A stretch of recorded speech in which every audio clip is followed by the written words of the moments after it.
Hello, hello, hello, and welcome to Effin Fridays with Francine. I am excited today. Today I have Dr. Minette Riordan. I practiced it before this and still didn't say it right. She is a modern day Renaissance woman, a teacher, writer, artist, coach, and deep thinker. With a PhD from Stanford, she transitioned from academia to become a serial entrepreneur, building multiple successful businesses. Her journey led her to embrace her identity as an artist, using creative processes like art journaling and intuitive collage for personal growth and self-discovery. Minette is passionate about empowering midlife women to reconnect with their creativity, purpose, and self expression.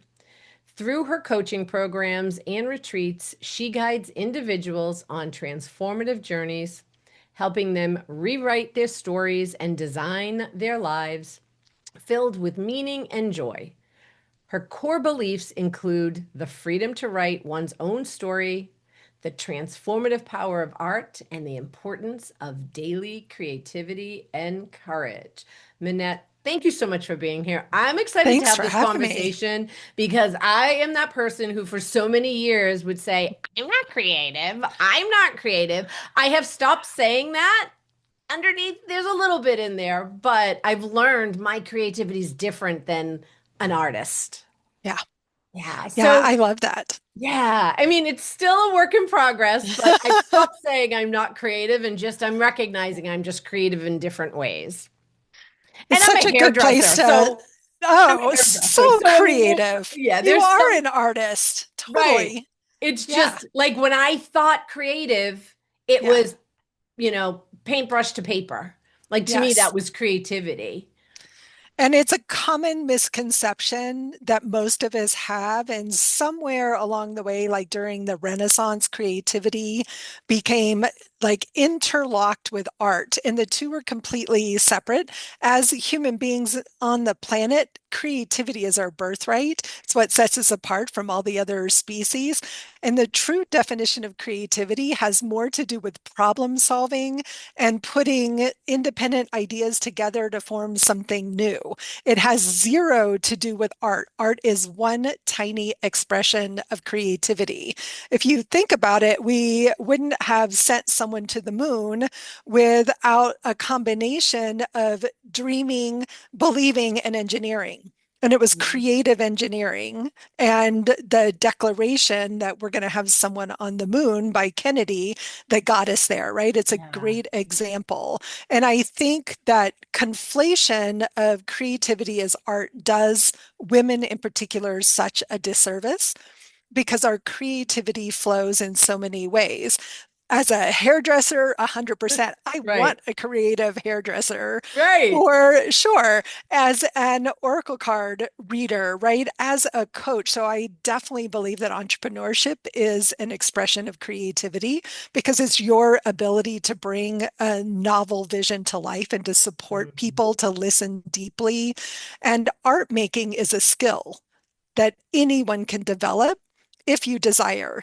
I can't draw a straight line. I wouldn't say that I'm the best. I'm not an illustrator, Right. right? But I love to paint. I especially love to paint mandalas. That's one I of my saw that. That's big beautiful. paintings back there. And I believe that something happens as we get older that our brain all of a sudden goes, wait, what happened to that creative part of me? And we start to long to find an expression of that creativity. It's what happened to me about a decade ago, and it changed everything in my life. And creativity can be photography, dance, knitting, it can be cooking, gardening, design, like those people that put on magical dinner parties where the Yeah. tablescape is so I'm always spectacular. fascinated by that. Right? Well, you Me said too. problem solving, and I Yes. like a light bulb went off, and I refer to myself as a logistical genius.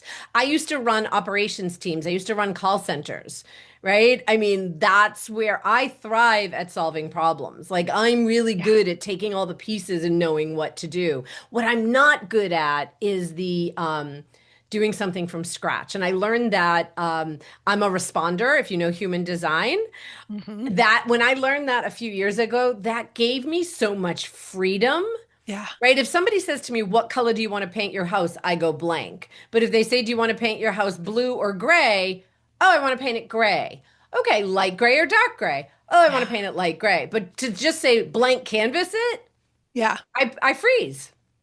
Yes, and it's normal to freeze when faced with the blank page, and the fastest way to get over that freezing is just to make a mark, I right? love Like, that. it's like Yeah. we get stopped by I don't know where to start, Yeah. and by I don't want to mess it up. And so often we can fix it if we don't like it too, Yes. right? Yes. Yeah, totally. Yeah. So, I think for me, it was understanding the benefit of creativity as a form of radical self-care that not only changed my personal life, but changed my career path as well. The two became integrated, and I started using back then I was business coaching, and I even started incorporating because my clients were all artists and creatives. And I'm like, oh, they're not linear thinkers. We have to go scattershot first. We have Right. to get all the color and the ideas out. And when we can see it, then we can go more linear. But what I continued to play with myself is how art is like the third stool of health and well-being, right next to eating healthy foods and getting exercise. Mm, Creative expression is a third part that is so needed for each and every one of us because it's the core of who we are, right? It allows us to be our most authentic self and to practice telling our story in a way that feels authentic, that feels unique, and that feels true, perhaps maybe for the first time in a long time. I love that. We dove right in, but I would We love did. to just take a step back and just have you just share with the listeners just what your journey is, right? What your journey has been to get to where you are. Yeah, it's so interesting. I mean, 15 years ago, I would have been just like you. I'm not creative. I'm not an artist, even though I have a doctorate from Stanford in Spanish, and writing was my preferred form of expression. My first business, I owned a publishing company. I had a parenting magazine for 10 years. And I wasn't thinking about the creative part of that, designing it, the writing of it, That right? feels So I pretty was creative. right. Now, looking back, it does. But somewhere in that journey, there came this moment in time where there was this longing to indulge or engage in visual art making. And, you find a friend, you find a class, you take a class, you fall in love with something. And so for me, it was like dominoes falling. I discovered a process called Zen Tangle, which is a meditative I've heard form of about that. drawing. Yeah. I haven't Yeah, done it, but I've heard about it. it's amazing. And Okay. as a typical creative who loves all the things, I have all the art supplies, I have a huge studio, right? Like I love to play with all the things. This practice has stuck. I discovered it in 2010. I became certified as a teacher in 2014. So it's been a part of my practice for so long. So, but it was that domino, that tipping point, right? That all of a sudden I'm like, oh, well, if I try this, because it gave me confidence that one, I could draw, that two, I was creative. And it still, even from that point, took me probably a decade to claim I'm an artist. Like for me, there was a gap between I'm creative and I'm an artist. I was Mhm. making and selling paintings, and I still wasn't calling myself an artist. Wow. Yeah, Okay. so I get what a big inner journey it is. And there was one day about 7 or 8 years ago, I was standing in the middle of my half office, half studio space at our house at the time we were living in California. And I heard this little voice in my head. It was funny before the call, we were talking about listening to your intuition. Yeah. And I was having an internal debate. It was 3 o'clock in the afternoon. I was tired. I'd been sitting at my desk all day, and I thought, oh, I'll just go paint for a while. I'm like, I can't go paint. I was your ideal client in that moment. I can't go paint right now. I have work Too to much to do. do. And I realized that I was making up all these stories about what my priorities were or should be. And I Mm. heard this voice that said, what would happen if you put art in the center of your life? Oof. And it was like, oh. And I took me a while to start to change things, but I started every day since that moment. Every day starts with art for me. I love I that. might write, I might paint and work on a canvas, I might do crafts, I might watch somebody else's art class, but it has become part of my sacred self-care. Every single day is some type of creative expression. And I actually end cap my days. I usually start and end my days with some form of creative expression. And it changed everything because all of a sudden it shifted those priorities back to me first. I love that. What did it take for you to actually say the words, I'm an artist? Uh, Do you Probably remember the just moment? I don't remember the moment, but I think it was listening to so many of my clients struggle with that. Yeah, You know, it's that moment of we were talking about, I'm the queen of my own story. right. And if I'm working with other people to embrace their inner artist, I have to believe that I also am an artist. And honestly, I think it was practice, just like any other affirmation practice or mindset shift and Right. belief change. If I'd known you then, I'm sure we could have tapped my way through that Yeah. beautifully, right? But I think it was if I make art, I'm an artist. And letting go of art with a capital A, I make art because it makes me feel good.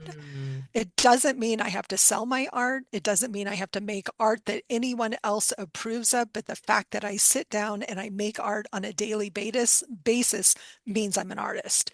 So I think it's the letting go of the product part of it, of like having to produce something that someone else will like, and taking ownership of I'm an artist because I love to make art. I love that. As you're speaking, I am reflecting back. Most of the listeners know the last couple of years I've had a few surgeries. I had my hip replaced 2 years ago and my knee last year. So And you're the bionic woman at this I point. really am, and I've got to have the other hip and knee done eventually, so I really will be. But with the hip more than the knee, I spent a lot of time. I spent a lot of time with both on the sofa, but the first one, I spent a lot of time coloring, right? Like Yeah, I so really, beautiful. I was at a Christmas party a few years ago and I got a grab and it was a coloring book and pencils. And I had been thinking about like, oh, I should start, doing the adult coloring. So I wanted, and I have, added to my collection. But there's some, and they're still out, and I would, have the TV on in the background and I would just be coloring. And now the TV's on and I'm scrolling. And I'm like, they're right there. Why aren't you picking them up and doing that? Right. Yeah. So I'm just like, this conversation is making me go, oh, you need to start coloring again because I really enjoy it's very centering. Because even though I Yes. say I'm not creative, the very first time I went to a paint, the paint party things. Like a paint and sip. Yeah, paint and sip. Like I don't like the real detailed ones, but like just painting the whole canvas one color, that was super meditative to me. And I was like, Yes. I could just sit here and just paint one color all night and just Yeah. feel that and see the different shades. So there is something about it that just kind of gives you that Yeah, inner it's peace. been proven, that neurologically it is so good for our nervous systems. Yeah. And it is a mindfulness practice, just like meditation. And for those of us that struggle with traditional sitting meditation, coloring books, intuitive painting, practices like Zentangle, or there's one called Neurographica. They're all practices that allow us to rest on the page, is what I like to call it. And I think as we, like I said, as we get near to midlife and beyond, we need those moments where we are focused on output, not input. And the scrolling is input, and it's that little adrenaline hit that Oh we yeah. all know. So sometimes I literally will take my phone and go put it in the kitchen, and then the TV's on, and my obsession currently is slow stitching. So, but I sit and with my husband in the living room in the evening and work on a creative project because it's such a mindful, restful thing to do at the end of the day and so much healthier for us than the doom scrolling. And Yeah. I'm just as guilty of everyone else. When my phone says you spent X number of hours on your phone today, You're like, oh, right? right? Yeah. Yeah. I don't know about you, but I override the time limits too. I'm like, just one more minute. That's all I Yeah. need. Just one more Yeah, minute. and I mean, I don't know about you. I work on my phone. Well, then there's I that, listen right? to a lot of audio on my Yeah. phone. So Right, right. I don't worry about it too much, but I Yeah. think the opportunity here is to understand the benefits of creativity. It's the same thing when we know we should go for a walk every day or a run or go to the gym or Right. yoga, whatever your choice is, and we don't, right? And there's so many ways to get to the root of that self-sabotage Right. And it's a and get choice, right? it is Like a you have a choice. choice. Like I have been making a choice every day to do I bought this journal book, right? So every day, even when I don't want to, but Right. the decision is I've committed to this, right? Yeah. I want the outcome. It's like a manifesting thing. Yeah. And so it's a choice. And the same with like doing my PT exercises. I don't have to get out of bed at 6:30 in the morning and do them, but Yeah. I also don't want to have another procedure, right? So like there's that. Yeah. Yeah. So And so I'd be curious because I think this is a juicy conversation about, because I'm going to ask you a question now, right? And I know what my answer is and love to see your answer, but it's this not so much about habit forming, but when I think about something like coloring or PT or meditation or journaling or whatever, it's like what gets us out of our routine. And so for me, one of the things that I find helps me and my clients later in life is to make sure that we're choosing how we spend our time according to our values. mm. And that doesn't mean it's always comfortable or easy. Oh, 100%. Yeah. I think what happened for me a few months ago, I had this realization of, you're not practicing what you preach anymore. Right? We Right. get it. I mean, I've had a rough year. I've had two procedures on my knee, so there's been a lot Yeah. other things taking my time. And so I thought to myself, well, how can you expect your clients to do X, Y, Z, pick whatever if you're not doing Yeah. it? Yeah. And a lot of the work that I do with my clients is around worthiness, right? And I was Hmm. like, although I say I feel like I'm worthy, my actions are dictating something different, Yeah. And right? that's a painful moment when we all of Oh, a sudden yeah. feel out of integrity with ourselves. Right. I'm Yeah, like, oh, because I mean, there have been times I'm talking to a client going, maybe you should listen to this, right? So totally. I actually had to say, you need to walk your walk, talk your talk, right? Like you Yeah, can't just go, you know what, Minette, I would recommend that you meditate for 15 minutes a day and then journal and then do this and make sure you're exercising and eating healthy. And then I'm doing none of it, yeah, right? yeah. So I had to make that. And here's the thing.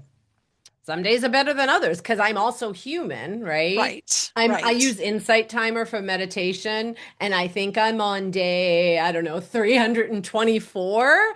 Wow. And it almost became like a game. It's like almost gamification for me, right? And some Yes. days it's a 5 minute meditation. But I Yeah, will say to my clients, if you can't give yourself 5 minutes, we have a bigger problem. So for me, like sometimes it's the end of the day and I'm like, ooh, I got to go sit for 5 minutes before I have dinner, before I go watch TV, before I do yeah, whatever I do, because I have to be able to if somebody ever said to me, so Francine, do you do this? I want to be able to say, yes, I do. And sometimes I do it better than others. right, So it right. really Yeah. became more of an integrity thing. And it's a choice. Hmm.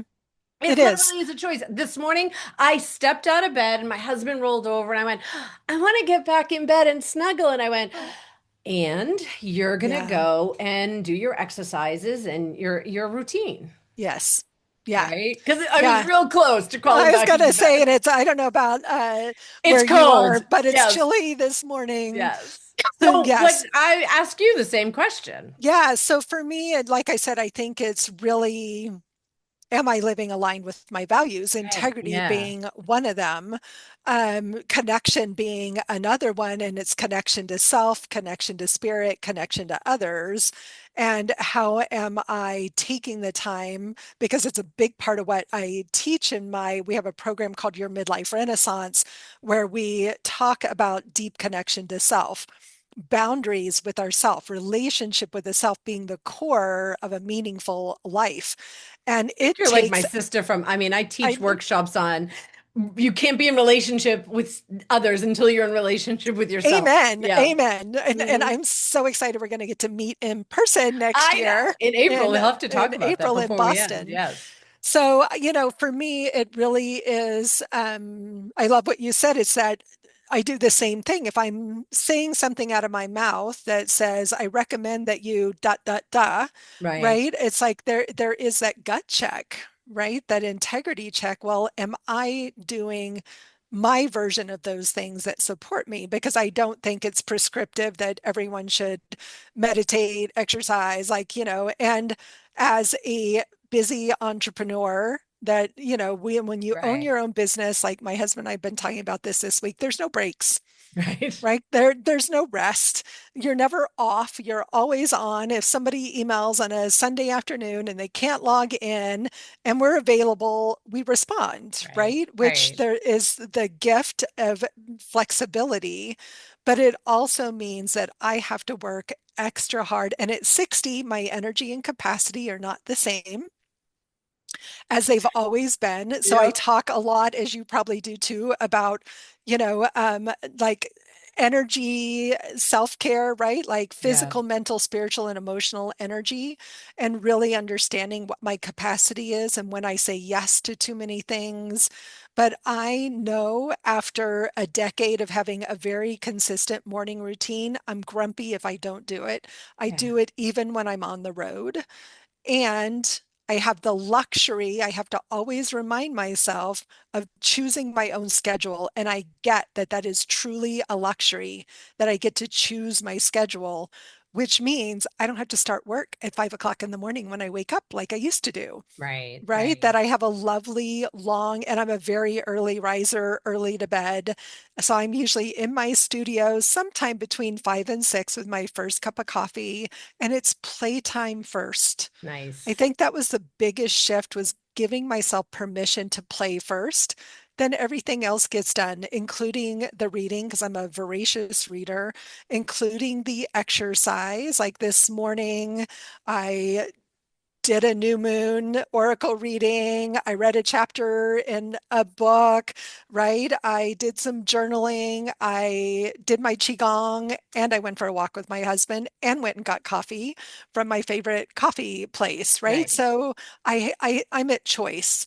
And yet Yes. the story I tell myself is I don't have time. And that evening doom scrolling is my brain's tired, right? And I don't have energy. In fact, Brad and I love crossword puzzles, and we just got the New York Times crossword puzzle, the Okay. game Yep. app, right? And I had tried to do the crossword puzzle last night, and my brain was like, nope. And I looked at it this morning. I'm like, why did I think this was so hard?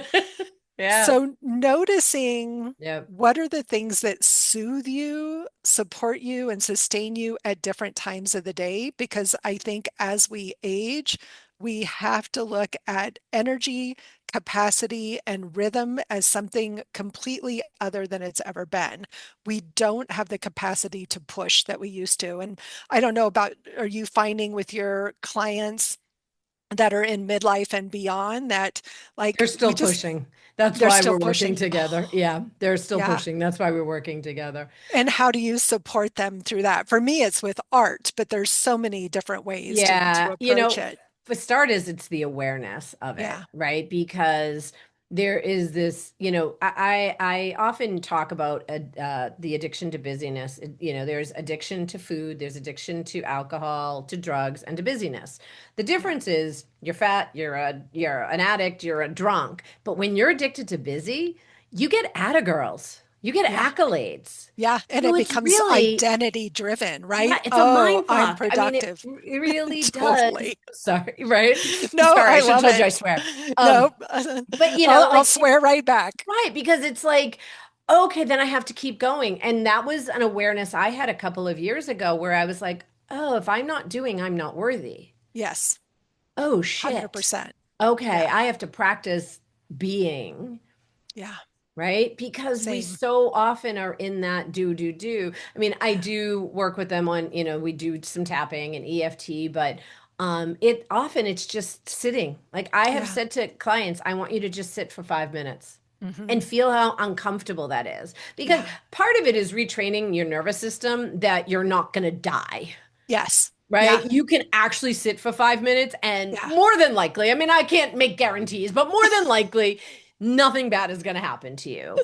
And then, like for me, I call myself a control freak in recovery. Some days breathe a little I'm not easier than quite in others. recovery yet. Yeah, some Yes. days I noticed a few months ago, I was like, huh, do you think you're still in recovery? I don't know. Yeah. But like I had to retrain myself that, oh, okay, if I can let go of control Yeah. and feel the discomfort of somebody else planning something or whatever the thing is, and Right. then going, nothing bad happened. Yeah. I'm safe. I'm Yeah. okay. Yeah. And I think it is so much about the safety. And I think, Yes. so I call it deep rest, that sitting for 5 minutes. It's not, and this is where I find the expressive arts to be such a powerful tool because if our hands are busy, the rest of us can rest. And for Mm. me, deep rest is not sleep, it's not napping, it's absence of input.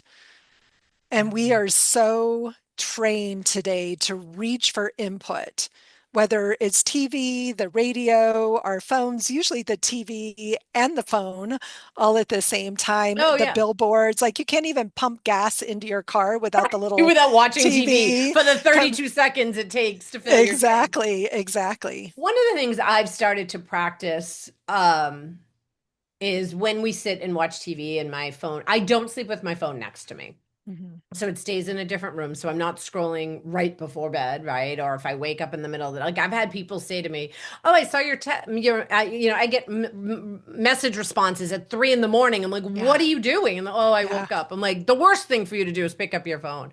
But yeah. I will pick up my phone because it's just an instinct, hold it for a second, then put it back down without looking at it, right? Yes, Because that it's also, choice. That's that yeah, choice you it's the talked about. choice, right? I'm like, Yeah, okay, wait 5 more minutes. And then if you like, what do you think is happening in the world that has to yeah, be so immediate, right? yeah, yeah. I so agree. But I think we often like I'm thinking, did you ever read The Power of Habit by Charles Duhigg?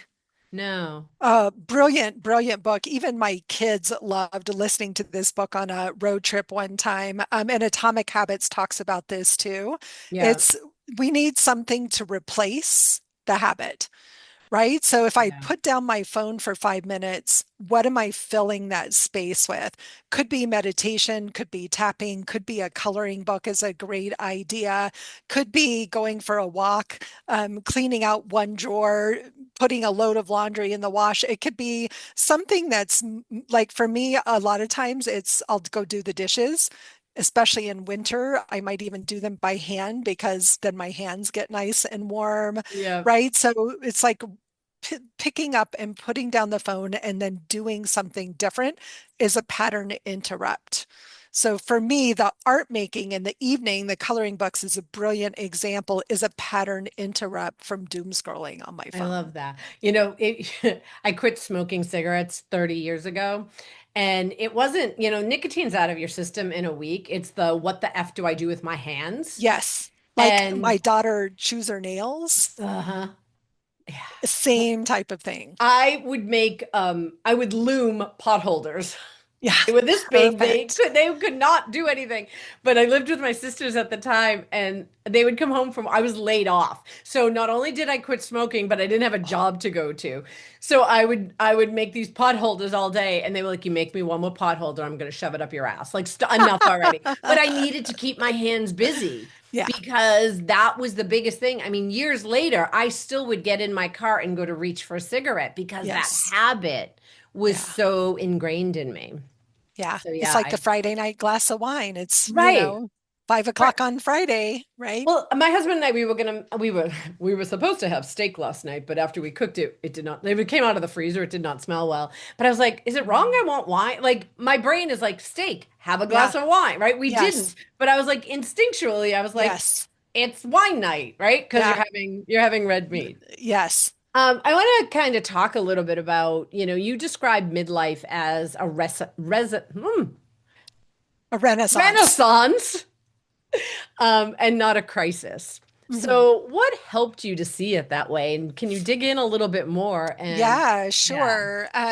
So I think that midlife just brings us so face to face with every aspect of ourselves and who we're being and how we want to show up in the world, right? It's easy to perceive it as a crisis. I'm broken, everything, and it's not true because right. I believe that midlife is like this midpoint opportunity to reevaluate and to pull back all the parts of ourselves that we let go as children and as young women, and to let go of all of the stories. And women of a certain age, right, at 60, as a Gen Xer, right, raised in the 70s and the 80s, we heard all the stories. We were that first generation that were told we could have it all, right? I was the latchkey kid, divorced parents, but I was supposed to be the one to go have the career, have the babies, like get it all right. And it Well, was an what incredible was the amount of ad? Bring home the pressure. bacon, fry it up in a Yes, pan, right? Like, I mean, that exactly. was what was ingrained in us. That's what you were Yes. supposed to do. And at the same time, we're supposed to go out and have this career and have the family and put everyone else first. We still had that myth ingrained in us that taking time for ourselves is selfish. And I think what happens in midlife, all of a sudden there's spaciousness, whether it's career change or if you have kids, empty nest, retirement, you're at the top of your career, not working as hard, right? Like all of a sudden we start to question everything we thought we knew to be true. So I see it as a renaissance to really take back our story. As I Mm, like to say, to become the queen of your own damn story, I love right? that. To really take ownership of what are the pieces of me that I set aside? And art is often one of them. Creative expression is one of them.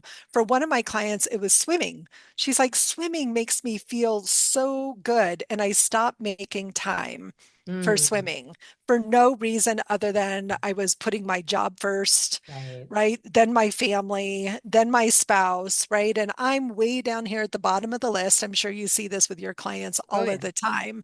And Renaissance literally means rebirth. And so if we look at midlife as an opportunity for awakening, we can step into it with curiosity instead of dread.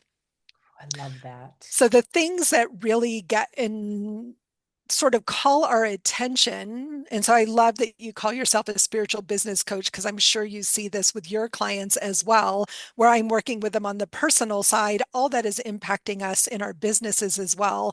We also all of a sudden feel this longing to reconnect to spirituality in a new way Yeah. and to let go of the formal traditions of our childhood and to have something more expansive and have more direct communication with whatever your definition of spirit, God, universe is. And we don't know what to do with that. I see a lot of women that come into newfound spiritual gifts. Their intuition is all of a sudden on fire because they have spaciousness in their heads for the first time in a long time. And it's a big gap to get over the people pleasing, caregiving, career first, putting everyone else first, and come back full circle to what changes when I put me first. And I believe what changes is that all of a sudden we find we have more to give I in a love that. renaissance because we're giving from an overflowing well of energy and capacity instead of from burnout. Well, and it's so often that, you know, I always use the analogy of putting the oxygen mask on you first. 100%. And I actually had a woman say to me a few years ago, it pisses me off when you say that. And I was like, but if Yeah. you're dead, you actually can't help your kids. Yeah. Right. And there's so much about that. And, I just had a little light bulb moment as you were talking. I would always say I'm not a person that dreams. And lately, I have been dreaming so Oh, you mean much at night when you're at asleep? Because night. I have a feeling you dream a lot when you're awake. Maybe, right?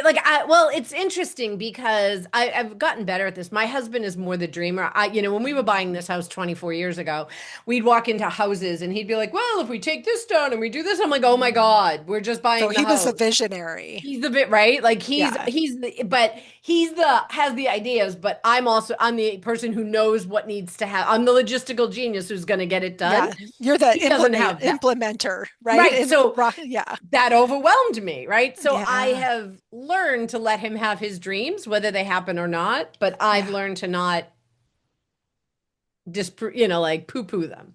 Yeah. But We're my the opposite. I'm the big picture visionary. I Yeah. have all the ideas, and I think when I was in corporate, I had a team of people that worked really well. So I struggle as an entrepreneur having to be the one that has to do it all. I do have the Uh-huh. ideas, but I don't do it all. Yeah. But I'm talking dream, dream.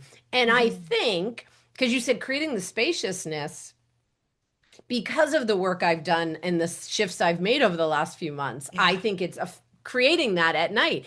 And like then I'm dropping my someone told me to use ChatGPT and Yeah. do For dream yeah, analysis. for dream analysis. I'm like, Yeah. whoa, there's a lot happening, right? Like I had two really strong dreams in the last week Cool. that were very different, but very same messages. And I was like, Yeah. this is unbelievable, right?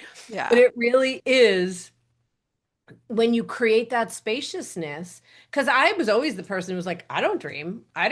But because I've created the spaciousness over the last few, more so over the last few months, what would you And say to women who say it's too late? Because I will say I turned 60 oh, this year too, and I wasn't a fan. I'm like, life's over. I'm like, life's over. Like my mother died at 48, so I'd been holding my breath for 12 wow. years anyways, right? Yeah. Yeah. So, as I'm hedging towards 61 now, I'm like, Okay, when's okay, your birthday? February. Mine's January, so Okay. right there with you. Are you an Aquarius or No, I'm a Capricorn. Capricorn? Okay, Yeah. I'm February 9th. Yeah. Um, so like what would you say to women who say it's too late to reinvent myself? I don't have time Hmm. for this. What do you want her to know? Yeah, it's interesting because in my membership community this week we've been talking about legacy.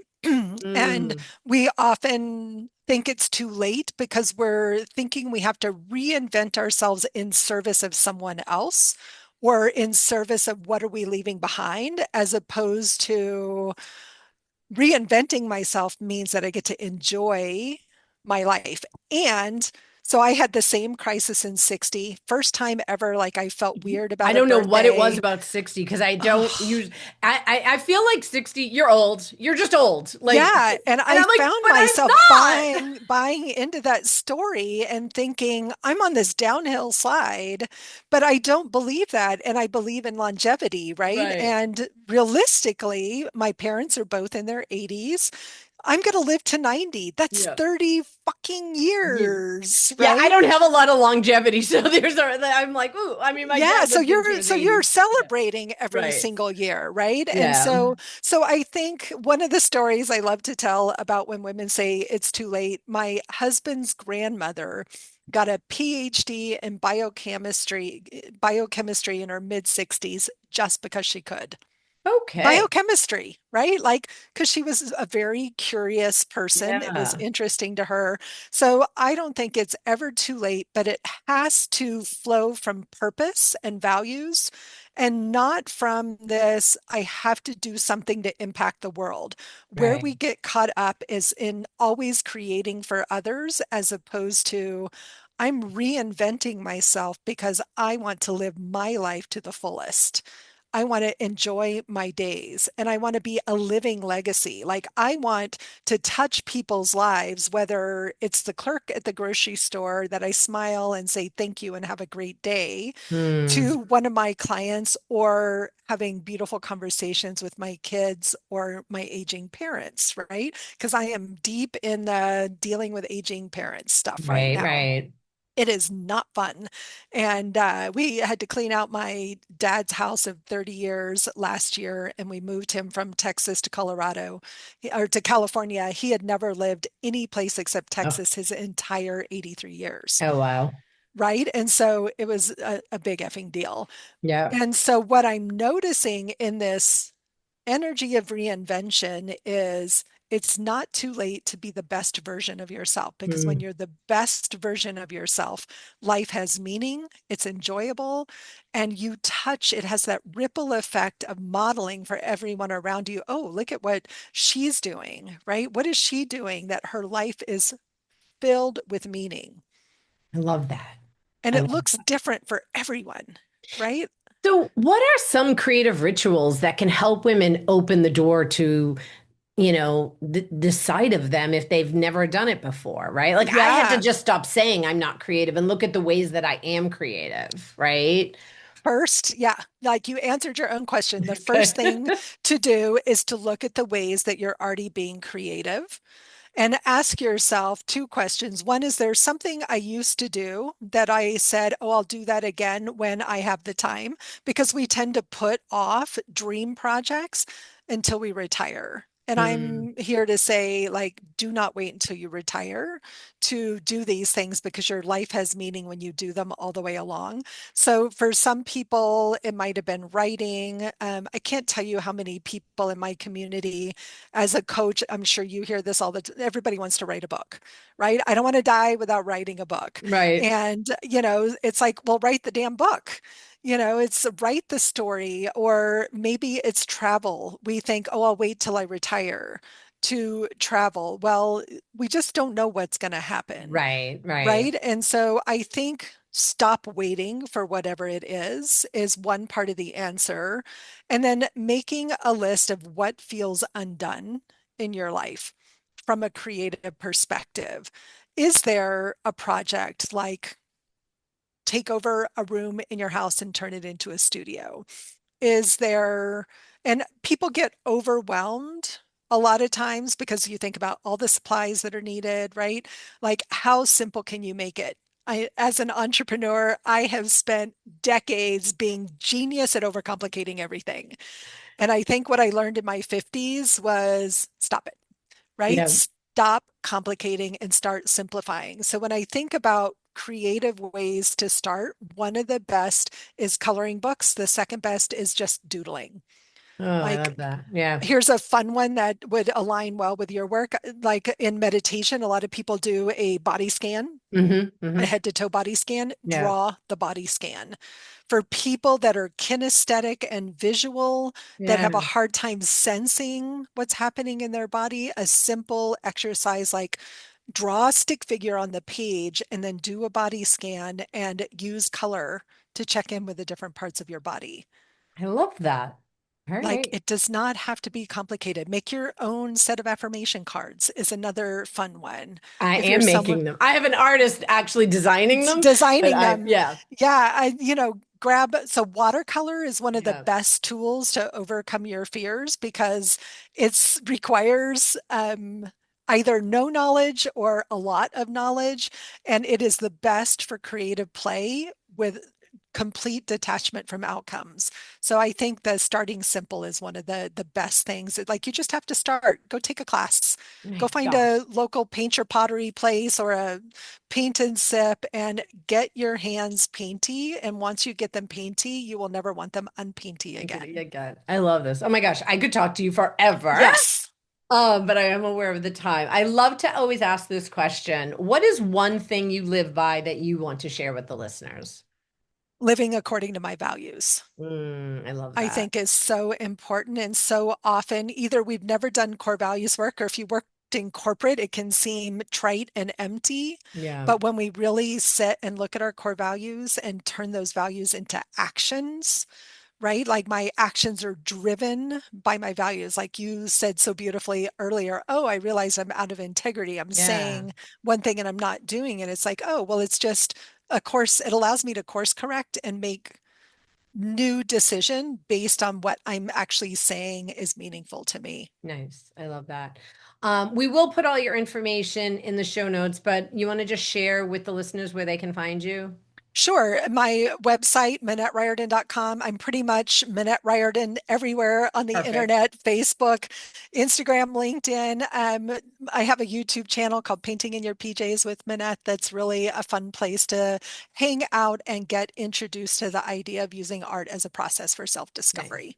And you have an offer for the listeners. It's a quiz to identify their midlife archetype, and we'll Yes, put it's that link in super there as fun, well. super easy, and it's connected to what are the developmental milestones that we're experiencing in midlife and what area of your life is calling for your attention right now. Nice. Perfect. Well, as everyone knows, I love to end the podcast with a card pull. So I Fun. have one of my favorite decks, which is The Sacred Traveler by Denise Lynn. Ooh, I love her decks. Do you know they have this deck? Because I love the I feeling of these I cards. These are don't the have that best one. feeling cards that I've ever had. And I have a lot of You cards. did not tell me I was going to come on here and have to go shop afterwards. Yes, no, you absolutely the feel of these cards is Yeah, what I'm obsessed with. So I have three cards. I have left, I have center, and I have right. So I'm going to invite everyone to just take a nice deep breath. And Minette, I'm going to ask you which card you choose. right. I didn't know which was my right for a minute. Fellow travelers, support is all around you. I love Beautiful. that. I love the art. And for those of you that chose center, view from above, get the big picture. Hmm. Beautiful. And for those that chose left, valiant courage, take action with passion. And I Oh, feel like love there's a it. theme here, right? Uh-huh. Passion, big picture, Yeah, support, right? There's never any mistakes when it comes to these cards. I don't look at them beforehand. So it's always fun for me when I see them. I love that. So, Minette, this has been such a great conversation. Thank you so much for being here. And for those of you listening, thank you for also being here. Have a fabulous Friday. Thank you, Minette. Thanks for having me.